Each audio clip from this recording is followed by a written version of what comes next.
Huge procrastinator. Huge. I remember one time, story about how I got my CDL license. Kind of like, it basically kind of just reminds me of how everything else in my life that I do goes by. Basically, I'm the type of guy who may come up with some ideas and may do some stuff and then wait till the last minute and then get the job done and do it pretty good. I don't know what kind of person that is. Is that person that like likes to work under pressure? What kind of person is that? They work easy or good or great under pressure. But why not just not wait till last minute to do something? Well, anyways, yeah, that's the kind of person I am. I remember I remember getting my CDL. A lot of crazy stuff was going on in the house, money wise, financially. Our car got repoed. And so I remember I was just a helper. And that was like the guy who's just sitting on the passenger side of the driver in a truck, you know, delivering groceries to, you know, all parts of this side of the United States of Americas. And I'm getting a portion of what the driver's getting. A lot of times these drivers are younger than me. And I'm always the older one that be, that comes across and try to, it's just Thomas. But anyways, I have I remember that car got repoed. I went outside to go look for something or dump trash or whatever. And I'm like, where's the car? And I'm looking outside and the car is gone and I see two big old scratch marks on the bottom of our driveway. I said, God dang, someone took our car. Immediately, I already knew it was repoed. It wasn't, And so I remember, long story short, I went to go and I said, forget about it. I'm just go ahead and where the job I was working at, I could have practiced driving a truck while I'm at work. Once I had a not a license, but when I had a permit for a CDL, and that's what I did. And I was learning, and I took the test, failed a whole bunch of times, but then I passed the test inside of the DMV. Then I actually went and doing the spent $100 to do the third party testing, which is you got to point out every little piece on the truck, and then the second part would be drive the truck, backing it up, and all kind of stuff. I did the first part, failed by like two things. I could if I found two more things, I would have passed. I said, "Oh man, I guess that I'm not going to be a driver." I always wonder why I always thought like that. Usually people be like, "Dang, I failed. I'm going right back tomorrow to go try again." Thomas doesn't. Thomas is like, "Dang, guess what it is."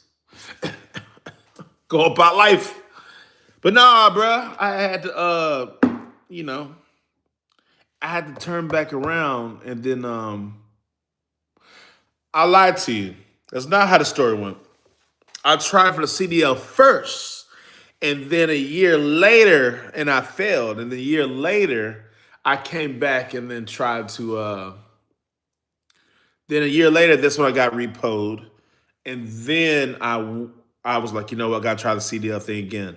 Then I tried the CDL, and then I passed that time. Passed, and then I went to back to DMV to go get the license and everything. The lady said, "Oh my gosh, Mrs. Johnson." I said, "What, ma'am?" She said, "Man, if you would have came tomorrow, it would have been a year." I said, "Cool, not cool, because if it would have been a year, then you had to start all over." So, oh my god. So I'm a procrastinator. I came all the way just to say that I'm looking at the thing here and then it said that I had last time I went live on Facebook was October 30th, 2024. And if y'all look at it right now, I think it's like August. It's not August, but October 30th, 2024. Today is what, August? I keep saying August. October 24th or 25th. About a couple days shy of a year. It happens again. It doesn't matter what it is. Wow. I'm a year guy. You know what? I just do my things in years, I guess. Like once I do it a year, come back and I figure out. I'll try something. Nah, I'm good. Come back in a year later, then I do it. I don't know. I guess what it is. But I'm just glad that, and it makes me feel kind of bad because I always be having high expectations for myself. And sometimes when I fail it, I feel bummed out. You know? So, I don't know. I'll be questioning myself. I don't think I'm ever going to stop having high expectations for myself. I think you got to like weigh value or weigh what's beneficial for you if you're going to have high expectations for yourself. Oh, no, I'm saying it wrong. I think you gotta weigh the chances of what's worth putting expectations on. Whether it's valuable to put expectations on yourself. Well, yeah, I think you should have high expectations for yourself. You're worth it. You're valuable enough. Put expectations on yourself. Should you put high expectations on friends, people around you? I mean, I'm gonna tell you right now, bro. You can weigh that thing. I'll tell you what I'm gonna do. I'm not putting expectations on people outside of me. Outside of, like my kids, and I expect them to do great. Especially when you're in my house, school and everything you do around here. And I expect and I hope for them whenever they leave my house to do things great outside my house. But after they got the house, it's on them. And if you need my help, I'm here. I love you forever. From the womb to the tomb, I love you. And so what about expectations on now we weigh in this thing. So for me, expectations for me, yes. I'm a waste energy on myself to expectations on myself. Should I put it on my children or not? Yeah, I'm gonna put expectations on my children. Yeah, because I value them. I want them to go. Should I put expectations on friends or no? And I say no. I'm not gonna put a whole bunch of expectations. I would have some, but I wouldn't have a whole bunch of expectations on friends or people who are not in the end. But if they're on the outside, I wouldn't have high expectations on. Now, this is the thing, though. You move how you want to move. I'm not going to control you, sweetheart, sir, brother, friend, whatever you want to be. I'm not going to put expectations on you to do or be anything for me. Not that because I don't want to say I don't want to have to depend on nobody, but at the same time, I know that you're a human being and you're a person, and I don't want to put expectation on anyone to where I could cause myself or have a way for me to allow myself to be disappointed. And disappointment is a real thing, and so you really hear a lot of times you have friends, or maybe it's you who had people in your life to where you had felt like you were let down because your expectations of someone you expected to do or be or whatever, and it didn't happen the way you wanted it to be. You didn't happen the way you wanted it.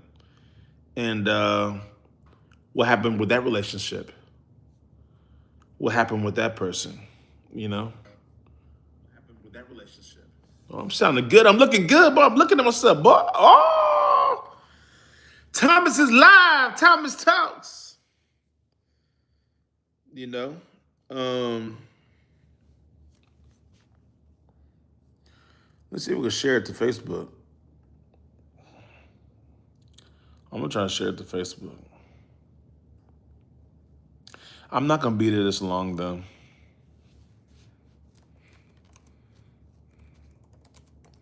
Not gonna be on for long.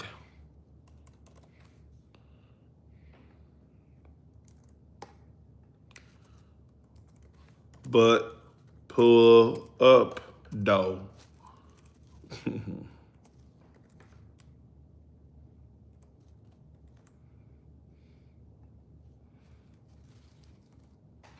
Yep, so.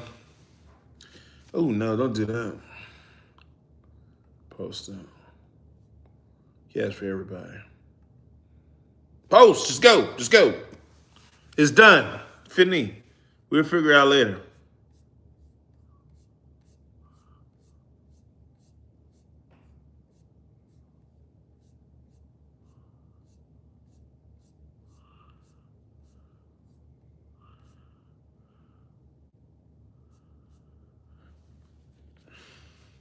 Wow.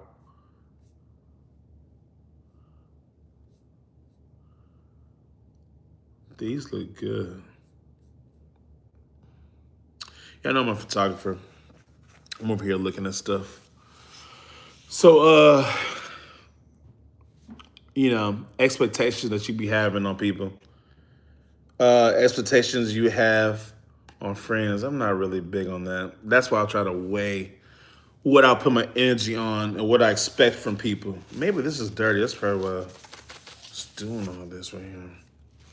But nah, I'm not gonna put that much expectation. So what were we talking about already? I was already saying how I put expectations. I will put expectations on myself. I will put expectation on my kids.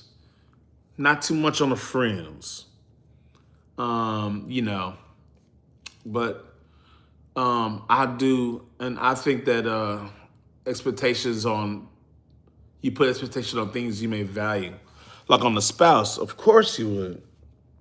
And then because if you don't have any expectations or you don't have those things figured out, you're gonna run into some problems.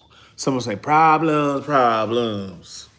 And so you know, there were a couple who their first 6 months together turned out to be the best 6 months they had before they got married. After they got married, 6 months later, they were on the way of divorce. Wasn't pretty good because one spouse, the wife came into the marriage thinking that one thing's gonna be one way. And then the husband came into the marriage thinking that one thing's gonna be another way. And so whenever they both had these expectations, these things that they preemptively assumed of how things were going to go differ, it became a problem. You know, the expectations, like how they would imagine things to be, what they had thought things to be, totally different from what it really was, what it really ended up being. And so that relationship didn't last too long.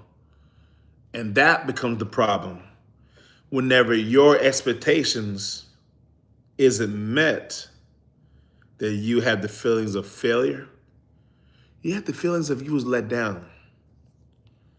And then those things are met with consequences of your expectations not being met. And I think one of the greatest things you can do to avoid those things that are not going the way you thought it would be, pertaining to relationships, those things should be conversed. There should be conversations with these things. I wrote a couple things down. Uh, a lot of times the conversations need to be had prior going into situations or covenants with people. Clarity has to be um, made available for both parties. Um, Got to put everything on the table. And when you do that, there's no things to uncover later on whenever you have already discussed things prior. You know what I mean? And so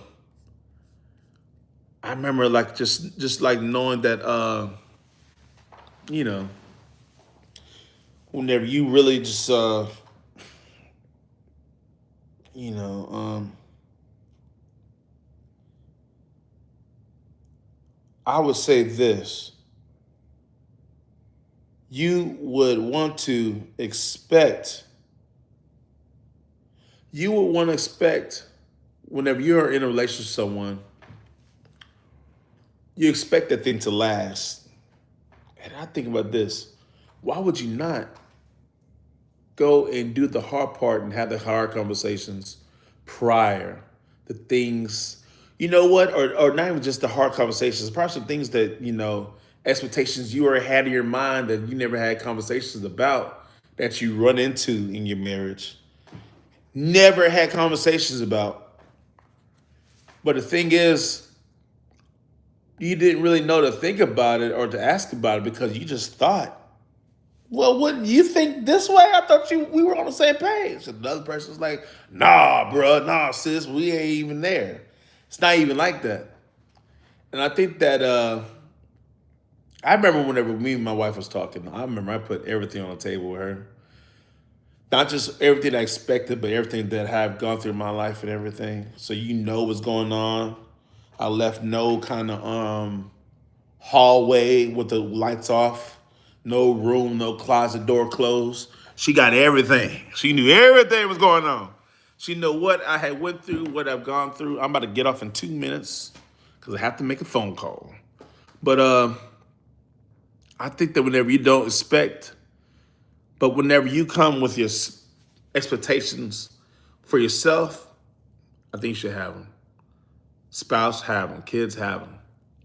I think that put the energy in the things that you should put the energy in as far as expecting from someone. But outside, I think the main thing I'm saying is just guard your heart in expecting and desiring and what you think someone would do for you. 9 times out of 10, do you think that you would do the same thing for that person? Just a question. You know, there's so much more I want to say on that, but I gotta go, man. So this is gonna make it easier for me to come back because I know I know I am not finished. Look, I'll come back. Holla at you later. How do you end this? See, this is the problem.